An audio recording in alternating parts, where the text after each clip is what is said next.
स्वप्न सिद्धि क्या है? अब स्वप्न सिद्धि के बारे में आप दुनिया भर की किताबें पढ़ सकते हो, वीडियो देख सकते हो, आपको चीज़ें पता लगेगी स्वप्न सिद्धि क्या है। स्वप्न सिद्धि मैंने जो जाना है, ठीक है, स्वप्न सिद्धि कोई एक स्पेसिफिक माता की सिद्धि करने से स्वप्न सिद्धि नहीं आती, ठीक है। स्वप्न सिद्धि तुम्हारे को देवी भी दे सकती है, देवता भी दे सकते हैं। ज़्यादातर ये पावरफुल तब रहती है जब आपकी फैमिली में कोई ना कोई ऐसा रहा हो जो उस लेवल पे पहुंचा हो सिद्धि के लिए। जैसे कोई बहुत बड़े भगत रहे हो किसी भी देवी देवता के, माता का इसमें बहुत बड़ा कंट्रीब्यूशन रहता है, यानी जो माता की पूजा करता है। मैंने ज़्यादातर माता को देखा हो, लेकिन मैंने देवता को भी देखा हो सिद्धि, स्वप्न सिद्धि के तौर पे। अब मान लो तुम्हारे दादा परदादा में, यानी या तो दादा की ब्लड लाइन में दादा दादी की, या तो नाना नानी की, इनके परनाना परनानी इनमें से कोई ना कोई ऐसा रहा रहेगा जो कोई भगत टाइप रहा रहेगा। अब उसकी ब्लड लाइन में से कोई आया है। बहुत बार ऐसा होता है, जैसे हस्बैंड की फैमिली है, वाइफ की फैमिली है, वाइफ की फैमिली में किसी को स्वप्न सिद्धि थी लेकिन रियलाइजेशन कभी नहीं आता। लेकिन जब शादी हुई, शादी के बाद, क्योंकि मैंने जैसा बताया बहुत सारे लोग को शादी के बाद नेगेटिविटी या पॉजिटिविटी क्यों खुल जाती है, क्योंकि उस टाइम पे जो मंत्र जाप हो रहे होते हैं, तुमने सारी ज़िंदगी 4 घंटे तो छोड़ दो, 40 मिनट जाप नहीं किया है, ना मंत्र जाप किया है, ना हवन किया है। अब तुम 4 घंटे तक हवन में बैठे हो, इतनी सारी शक्तियों को पुकारा जाता है उसमें, तो तुम्हारे सारे पोर्टल्स खुल जाते, प्रेत प्रेत इसके लिए खुल जाते। तो बहुत बार ऐसी शक्तियाँ जो बंधन में रहती है, जो जिसकी मुक्ति नहीं हुई है, जो रुकी थी उस मौके के लिए, शुद्धि के लिए, अब तुम्हारे को जैसे आते तो एक्सेस मिल जाता है। अब शादी के बाद उनको रियलाइजेशन होना है। बहुत सारों को डिलीवरी, बच्चों के बाद में सिद्धि आ जाती है। बहुत सारे लोगों को ऐसा होता है कि शादी के बाद चीज़ें रुक गई, पहले स्वप्न सिद्धि थी, शादी के बाद रुक गई, तो क्योंकि हस्बैंड के वहाँ पे नेगेटिविटी या पितृबाधा रहेगी, सिद्धि अटक गई होगी। डिलीवरी के बाद भी होता है कि पहले होता था, अब नहीं होता था।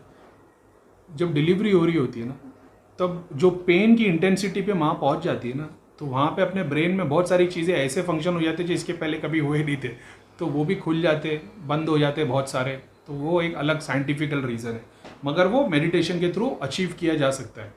ये वाला जो किसी के घर पे नेगेटिविटी, पितृबाधा है, वो उस चक्कर में सिद्धि, वो तो जब तक वो सॉल्यूशन तंत्र के थ्रू और जाप के थ्रू नहीं होगा तब तक सॉल्यूशन नहीं मिलेगा। अब स्वप्न सिद्धि है क्या? स्वप्न सिद्धि की बहुत वास्ट कैटेगरी है। स्वप्न सिद्धि एक वो है जो तुमको रियलिटी बताती है, एक वो है जो तुमको पास्ट, प्रेजेंट और फ्यूचर बताती है, एक वो है जो तुमको डायमेंशंस और लोग घुमाती है। बहुत सारे टाइप की स्वप्न सिद्धि होती है, लेकिन ये सिद्धि का मेन मकसद ये है कि सपनों में तुमको दर्शन करवाना। क्या ये रियल है? बहुत सारी सिद्धियाँ इस तरीके से बताती है जिससे तुमको एक कैलकुलेशन लेना पड़ता है। एग्जाम्पल के तौर पे वो ये दिखाएगी कि तुम घोड़े पे जा रहे हो और घोड़े पे से तुम गिर गए, तुम बोलोगे अरे यार ये क्या था। तो इसका मतलब ये नहीं कि तुम आने वाले 6 महीने में घोड़े पे जाके घोड़े पे हो सकता है तुम्हारा कोई कार में एक्सीडेंट हो जाए, ठीक है। दूसरा ये भी हो सकता है कि तुम स्पीड से जा रहे हो, तुम जो भी बिजनेस कर रहे हो वो स्पीड से जा रहा है, तुमको जहाँ नहीं करना चाहिए वो भी कर रहे हो सकता है तुमको आगे उसका नुकसान हो। तो वो डिपेंड करता है। अब जिसको आदत है स्वप्न सिद्धि की तो वो तो सॉल्यूशन निकाल लेता है, ठीक है। जिसको नहीं मालूम है तो वो तो फिक्र ही ना करे, क्योंकि उसको अजीब सा एक सपना आएगा, उसको समझेगा भी नहीं और उसके साथ वो घटना भी घट जाएगी और उसके ध्यान से भी हट जाएगा। लेकिन जो लोग सपने पे ध्यान रखते हैं उन लोगों के लिए मैं बता रहा हूँ स्वप्न सिद्धि क्या काम करती है। इसमें बहुत सारी चीज़ें आप देखते हो। दूसरा, किसी और को भी आप चेक कर सकते हो। अगर आपको किसी और के बारे में मालूम करना है तो भी अब तुम ध्यान करते हो तो तुम्हारे दिल में उसके लिए सवाल तैयार होता है कि अरे यार मेरी बहन है, उसकी शादी होने वाली है, उसका हस्बैंड से प्रॉब्लम चालू है, ये आगे बढ़ेगी कि नहीं हो, तो तुमको आंसर दिख जाता है। तो एक होता है जहाँ पे रियल में प्रॉपर चीज़ें दिख जाती है। तुमको दिखाई देगा कि उसका हस्बैंड घर छोड़ के भाग रहा है और वो रो रही है, तो तुमको अंदाज़ा हो जाएगा कि भाई ये भागने वाला है। एक में ऐसा होएगा कि तुम देखोगे कि भाई जैसे क्या नाम है, तुम्हारी सिस्टर जेल में बंद है, ठीक है, और बस दुखी है, तो तुमको पता है कि ऐसे बहुत सारे साइंस के थ्रू भी देखा जाता है। बहुत सारे ऐसा होता है कि तुमको क्लियर दिखा रही होती है जो होने वाला है।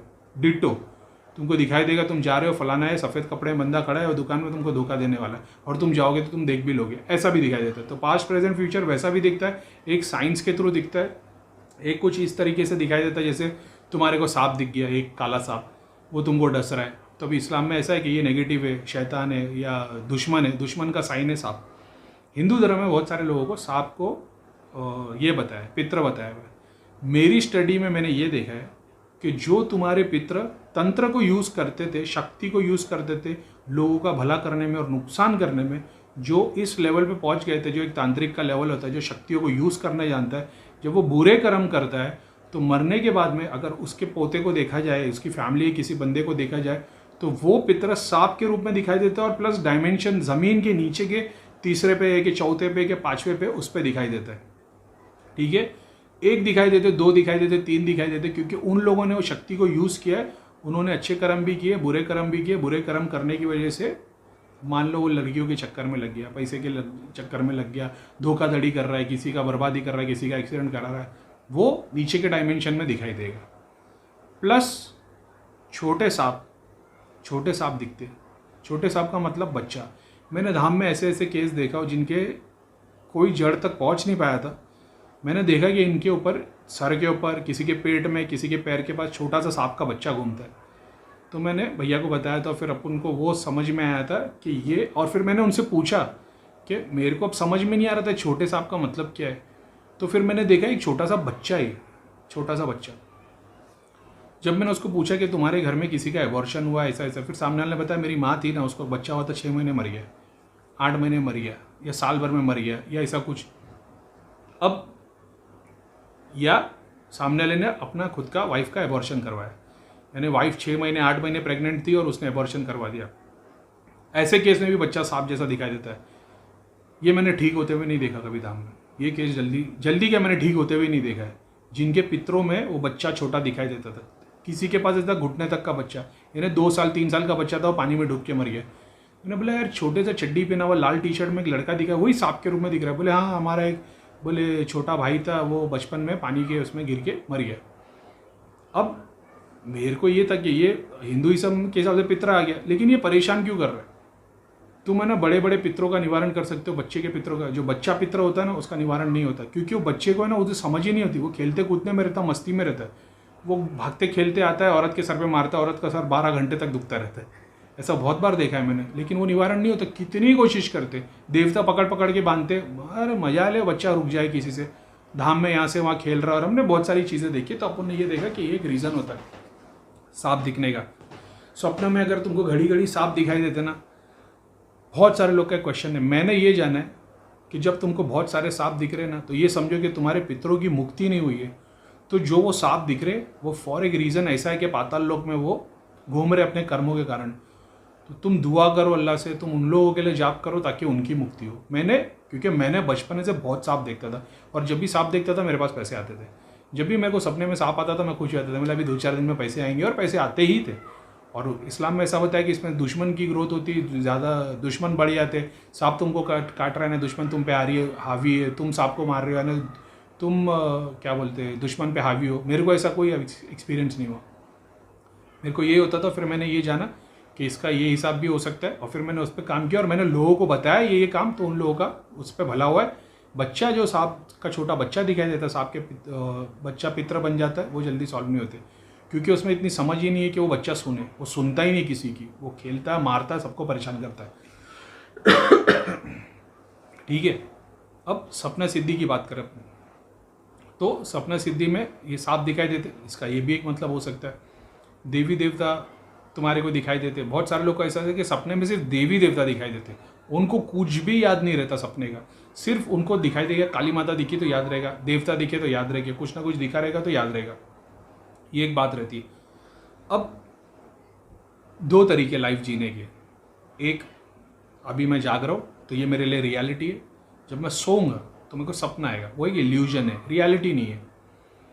जब सो रहे होते हो और सपना देख रहे होते हो, तब सपना तुम्हारे लिए रियलिटी हो जाता है और दुनिया तुम्हारे लिए इल्यूजन हो जाती है, क्योंकि उस वक्त वो रियल चल रहा होता है।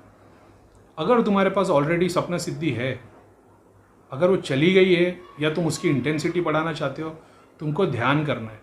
लेकिन स्पिरिचुअली मैं ये भी नहीं बोलता उससे नुकसान है, क्योंकि जब सपने में ईश्वर के दर्शन होते ना, कसम खुदा की, तुम्हारे को 1-1 हफ्ते तक दिल इतना खुश रहता है। अब तो कोई सोचेगा ना कि भैया ध्यान करने से क्या बेनिफिट है, आप इतने देवी देवता को देखते से फ़ायदा क्या है। जब देवी देवता दर्शन देते हैं ना, तो तुम 1-1 हफ्ते तक, 5-5 दिन तक है ना, तुम 10-10 दिन तक एकदम दिल एकदम खुश रहता है, पॉजिटिव हो जाते हो और बहुत बहुत अच्छा लगता है, मतलब तुम हर चीज़ में खुश रहते हो।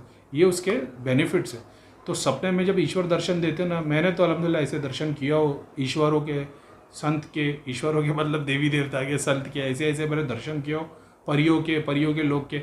और मैं मतलब बहुत, हनुमान जी के दर्शन तो मैंने मतलब क्या बताऊँ, सबसे ज़्यादा अगर मैंने किसी के दर्शन किया हो ना, वो गणपति के और हनुमान जी के, सबसे ज़्यादा दर्शन उन्हीं के हुए एक स्पेसिफिक के हिसाब से। बाकी तो फिर माताओं के दर्शन और बहुत सारे अलग अलग हुए, लेकिन सबसे ज़्यादा दर्शन एक इंडिविजुअल के हिसाब से इनके हुए। अब जब तुम, बहुत सारे लोग हैं जो सपने में सिर्फ देवी देवता को देखते हैं, उनको और कुछ याद नहीं रहता, बस दिखाई देंगे हनुमान जी के मंदिर में चले गए, उन्होंने फूल लगाए, या वो रोते बैठे थे, या हनुमान जी ने उनको आशीर्वाद दिया, या सिर्फ हनुमान जी की मूर्ति है। ये सारी स्वप्न सिद्धि होती है, ये तुमको ये दिखा रही होती है। इनका एक तरीके से बोलो ना, इन लोग हैं ना, अपने मुकाबले बहुत ज़्यादा प्रोग्रेस रहती है इनकी। ये ऐसा है जैसा मान लो पिछले जन्म अगर मानते होंगे तो पिछले जन्म से अच्छे कर्म लेके आए, तो ये माया के चक्कर में आ गए, लेकिन ये पिछले मतलब ये गुणी लोग हैं, बहुत फायदेमंद लोग होते हैं, इनके आशीर्वाद से बहुतों के काम भी बन जाते हैं। ठीक है, तो जिसको सपना सिद्धि नहीं है तो वो इस चक्कर में ना पड़े, वो अपने आप मिलती है। ठीक है, दूसरा, क्या इसके चक्कर में पड़ना चाहिए? मैं इसके चक्कर में नहीं पड़ा, क्योंकि मेरे को मालूम था कि ये एक इल्यूजन है और ये तुमको बहुत तकलीफ देगी, बहुत सारे कॉन्सिक्वेंसेज है। ना ही मैं उस पर अचीव करने की मैंने कोशिश की। अगर तुम अचीव करने की कोशिश करोगे, अगर जैसे मेरा पूरा फोकस था कि भूत प्रेत का इलाज कैसे हो, लोगों का दुख दर्द ये सब तकलीफ कैसे जाए, अगर मैंने सपना सिद्धि पे फोकस किया होता ना, तो मैं उस जगह तक पहुंच पाता, तो मेरे को उसमें बेनिफिट मिलता। अब बेनिफिट कैसे मिलता? जब मैं सपना देखता तो मेरे को चीज़ों के बारे में पता चलता। स्वप्न सिद्धि में एक तरीका ये है, अगर तुम्हारे पास स्वप्न सिद्धि है, अगर वो फुल एक्टिव नहीं है या थोड़े दिन एक्टिव रहती है, तो तुमको ध्यान करना है। स्वप्न सिद्धि उसी वक्त काम करती है जब तुम डीप स्लीप से पहले के स्टेट में हो। सपना देखने के बाद और डीप स्लीप आने के पहले का जो सीन होता है ना, वो सपना देखने में तुम्हारे को बीटा वेव्स टीटा वेव्स पे जब तुम्हारा ब्रेन आता है, तब वो तुमको दर्शन दिलाती है। अगर ध्यान में तुम उस जगह पे पहुंच जाओ जब तुम अपने ब्रेन को उतना स्लो कर पाओ, जैसे तुम स्लो म्यूजिक सुनते हो, ठीक है, एक तुम फास्ट सुनते हो, एक तो स्लो सुनते हो, स्लो में तुम काम होने लग जाते हो। जब तुम ध्यान में रहते हो, तुम अपने आप को काम करने की कोशिश करोगे, तो जागते हुए भी तुम वो सपना देख सकते हो। इसको ही ध्यान में तुमको लोक दर्शन बताए गए। इसकी टेक्निक ये है। दूसरा, क्योंकि तुम सो रहे हो ना, तो तुम दर्शन कर रहे हो, तो तुमको ये नहीं पता होता कि तुम सपना देख रहे हो कि रियलिटी है। ओशो ने ये बताया कि इसको अचीव ऐसे किया जाता है, दिन भर तुमको एक जाप करना है। अब मैं तो इंग्लिश किताब पढ़ा था, उसमें ये लिखा था, it is not real, it is just an illusion. तुमको ये रियलाइज़ करना है कि ये एक सिर्फ सपना है, ये रियलिटी नहीं है। ये सपना है, मैं इसको चेंज कर सकता हूँ। ये एक सपना है, ये ख्वाब है, मैं इसको चेंज कर सकता हूँ। ये तुमको 24 घंटे जपते रहना है और इसकी प्रैक्टिस करनी है तुमको ध्यान में। मैंने ये प्रैक्टिस कर चुका हूँ और मैंने ये चीज़ यहाँ तक अचीव भी कर लिया था कि जब मैं सपना देखता था, तो सपने में मेरे को, जैसे मैं बताता था, मैं पहले जब धाम से जुड़ा था तो मेरे को रोज़ सब 6 महीने तक कम से कम ऐसे ही भूत प्रेत जीन चुड़ैल यही सब सपने आते थे। उस वक्त की स्टडी में मैं इस लेवल पे पहुंच गया था कि जैसे मैं सपने, मेरे को कुछ भी दिखता था ना भूत प्रेत, तो मेरे को ध्यान में ऐसा आता था, अरे ये सपना है, ये रियलिटी नहीं है, ये इल्यूजन है।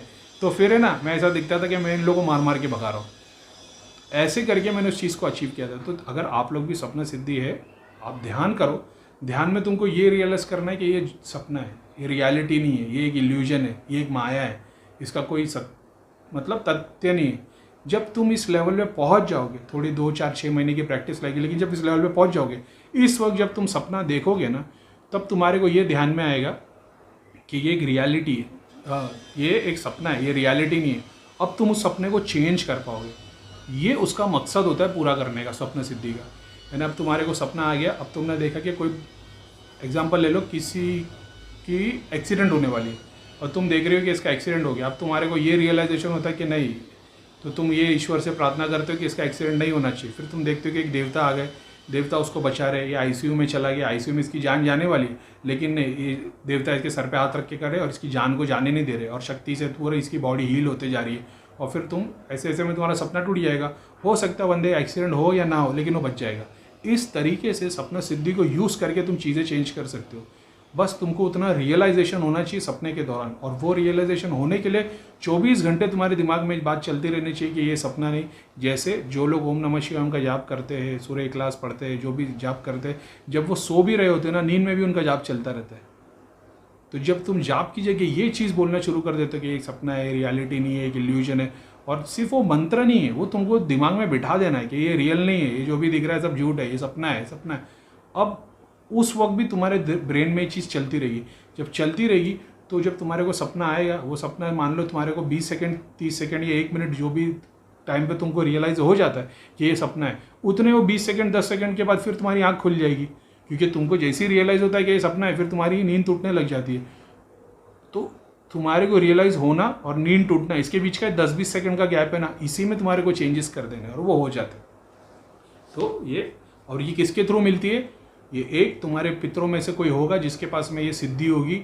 दूसरा, होली स्पिरिट बोल दो, स्पिरिट गाइड बोल दो, देवी देवता वाला तत्व बोल दो। एक ऐसे देवी देवता या फरिश्ते होते जो तुम्हारे खानदान तक चले आते, वो ये इस कैटेगरी में कुछ लोग होते, वो लोग तुम्हारी मदद करते हैं। अब तुम सपना सिद्धि बोल दो, एंजल गाइड बोल दो, पितर बोल दो, लेकिन पितरों भी तुम्हारे को सपने दिखा सकते हैं। बहुत बार ऐसा होगा कि एक ही फैमिली का मेंबर तुमको घड़ी घड़ी सपने में दिखता होगा और वो तुमको चीज़ें दिखाता होगा। तो तुम सोच रहे हो अरे वो सपना है, मेरे जो दादा बुजुर्ग घड़ी घड़ी दिखते। नहीं भाई, वो दादा की अभी तक पूर्ति नहीं हुई है, तुमको उनके लिए पूर्ति करवानी, उनके लिए तब करना है, क्योंकि बाकी लोग भी आ रहे हैं। अगर तुम पूछोगे भी अपने रिलेटिव्स को, कोई ना कोई ऐसा बोलेगा हाँ यार बोले मेरे को दादा के बहुत सपने आते हैं। और तुम पूछ लेना, अगर किसी एक के सपने में दुखी है तो सबके सपने में वो दादा दुखी ही रहेंगे। अगर तुम्हारे कोई चाचा है, कोई लेडी है, कोई भी फैमिली का मेंबर जिसकी डेथ हो गई है, अगर उसका सपना फैमिली मेंबर्स को आता है तो ऐसा नहीं होगा कि एक में खुश है और बाकी लोगों में दुखी है। अगर एक में दुखी है तो सारे बाकी लोगों में वो दुखी ही नजर आएंगे। बहुत रेयर केस में ऐसा होगा बड़े वाले भाई को और सबसे छोटे वाले भाई को वो हमेशा ये दिखाई देगा कि वो उनको मार रहे, उनको तकलीफ पहुंचा रहे, परेशान है, वो गालियाँ दे रहे, चिल्ला रहे। क्यों? क्योंकि पितरों की बाधा सबसे बड़े पे और सबसे छोटे पे वाले पे आती है। अब बीच वाले भाई को अगर चेक कर लिया जाए तो बीच वाला बोले मेरे को तो बहुत रेयरली आते, लेकिन मेरे को तो हंसते हुए आते, क्योंकि उसके ऊपर वो तकलीफ नहीं है। ऐसा तो अगर तुमको एक रिलेटिव दिखाई देते सपने के अंदर और जो भी है तकलीफ है, तो तुम्हारे को उनकी मुक्ति के लिए जाप करो, उनके लिए सेवा करो। बहुत टाइम पहले ना, जैसे अपन किसी फ़कीर को पैसा देते, मेरे एक दोस्त ने मेरे को बताया था कि तू ये पैसा देते वक्त कुछ बोलता है क्या? बोले क्या? बोले पैसा तूने दिया तो सामने वाले को कुछ बोला, मतलब दिल में नियत करता है? क्या नियत करता है? बोला कुछ भी नहीं, अपन तो ऐसे ही दे देते। बोले दिल में ये नियत करने का कि इसका जो भी है पुण्य है, सवाब है, ये हमारे पूर्वज को दे जो गुजर गए। क्योंकि अब ये उसने बोला था, लेकिन कायदे से ऊपर वाले का रूल तो वही चलता है कि तुम ऐसे भी दे दो तो उसका सवाब 10% वहीं जाता है। तुम अगर किसी को 100 रुपया दोगे ना, तो 100 रुपये में से 10 रुपये का सवाब तुम्हारे पूर्वज को जाएगा। ये तो बाय डिफ़ॉल्ट है, लेकिन उसका ऐसा बोलना था कि जब तुम ऐसी नियत करते हो कि अल्लाह ताला इसका अजर मेरे जितने मर गए उनको देवे, तो वो लोग तो अपने लिए सवाब कमा नहीं सकते, तो जब तुम उनके लिए मांगते हो तो इसका पूरा बेनिफिट उनको जाता है। तो जब सामने वाला दुआ देता है तो उनके जो भी कब्र के अजाब में होंगे, दोज़ख में जल रहे होंगे, जो भी रियलिटी हो उससे उनको बेनिफिट मिलेगी। ये 20 साल पुरानी बात होगी, वो तब से लेकर आज तक हम लोग यही करते। तो जो भी धर्म का काम करते, चाहे तुम लंगर लगा रहे हो, फ़कीरों को बांट रहे हो, ऑक्सीजन के सिलेंडर बढ़वा रहे हो कोरोना के टाइम में, हम लोग ने यही नियत की कि अल्लाह ताला इसका जो भी अजर है वो हमारे पूर्वज को दे।